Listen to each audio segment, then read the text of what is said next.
I sat there for a long time before anyone noticed I was still in the room. My name was on the paper in front of them, but no one said it. They kept talking, like I had already gone home. I am 73 years old. I live alone in a small apartment above a closed bakery. At night, the streetlight outside my window flickers, and sometimes that's the only movement I see for hours. I used to work at the city library. Not the nice part with the big windows. The back desk. Processing returns. Fixing torn pages.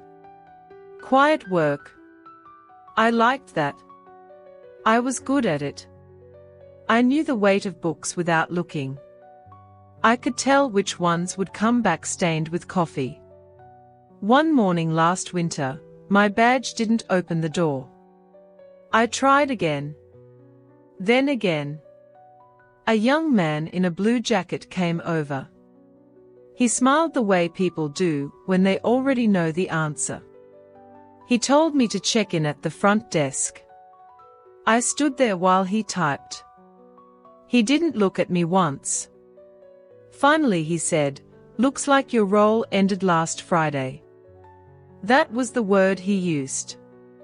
Ended. No one had told me. No call. No letter.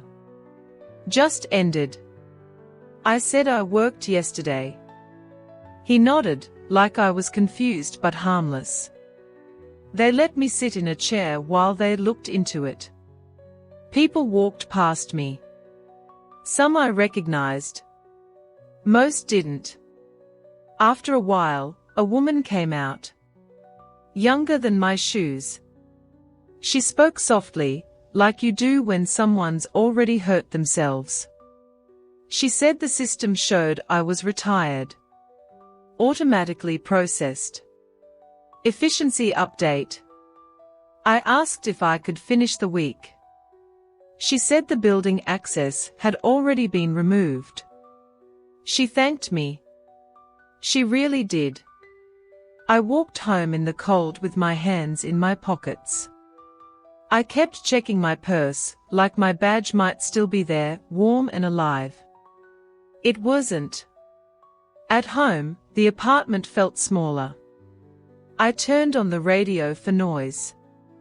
Then turned it off because it was too cheerful. A few weeks later, my knee started acting up. Swelling. Stiff. It made the stairs harder. I called my clinic. The automated voice asked me to say what I was calling about.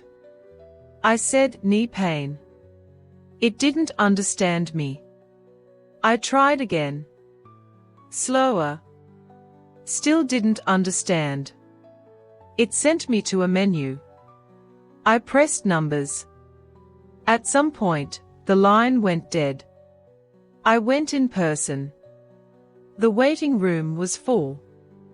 Screens on the wall called names. Not faces. Names. I sat for 2 hours. Then 3. When I finally stood up to ask, the woman at the desk didn't look up. She said my appointment had been cancelled. System error.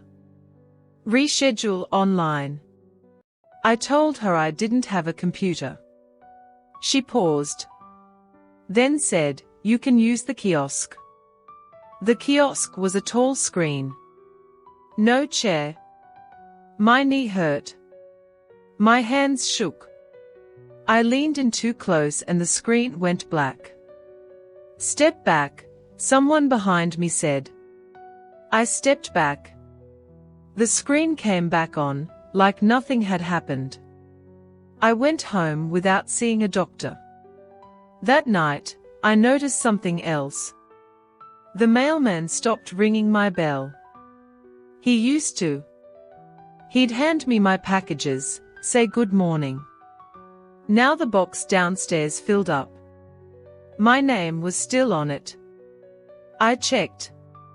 One afternoon, I stood in line at the pharmacy. My prescription had changed. I didn't understand the dosage. The pharmacist explained it quickly. Too quickly.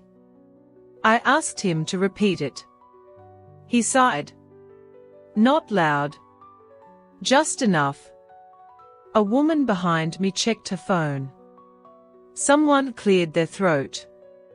The pharmacist spoke again, louder this time, like volume-fixed confusion. I nodded, even though I still didn't get it. I went home and lined the pills up on the table. Morning. Noon. Night. I stared at them until the light outside changed. Sometimes I ride the bus just to sit somewhere that's moving. No one looks at me. That's the point. Once, the driver closed the door before I fully sat down. I grabbed the pole. My shoulder burned. He didn't notice. I didn't say anything. At the grocery store, the self-checkout talks to me. Place item in the bag. I do. Unexpected item. I don't know what that means. A young employee came over. She fixed it in 2 seconds. Didn't meet my eyes. She said, "You're good," and walked away. I wasn't sure if she meant the machine or me. On my birthday this year, I went to a diner. Same one I've gone to for years. I ordered eggs and toast. The waitress brought the check with the food. She said, "No rush." I ate slowly anyway. When I paid, she asked if I wanted the senior discount. I said yes. She didn't smile. Just punched it in. Outside, I sat in my car for a long time. My hands rested on the steering wheel. I couldn't remember the last time someone asked me a question that didn't already have an answer.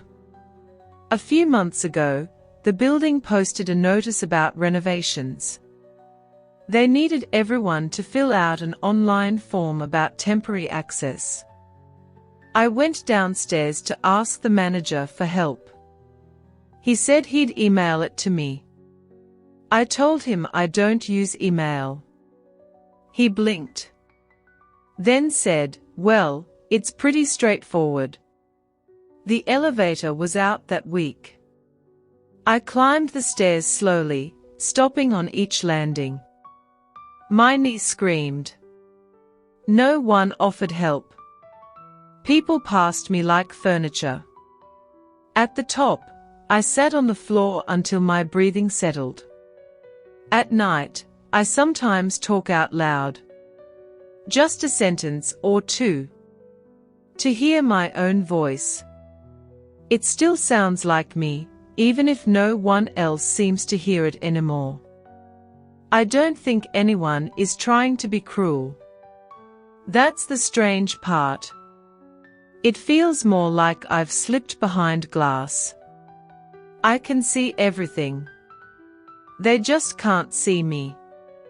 Last week, I went back to the library. Just to sit. I didn't bring a book.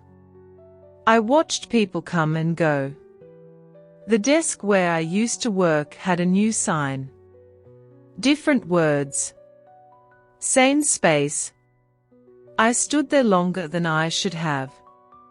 A security guard asked if I needed help. I said no. He watched me until I moved. Tonight, the street light flickered again. I waited for it to steady. It didn't. I left the lamp off. The dark felt more honest. I tried to remember the last time someone waited for me to finish a sentence. I couldn't. So I'm telling this now. Quietly. Not because I expect anything to change. Just because I'm still here. And I need at least one moment where that's acknowledged.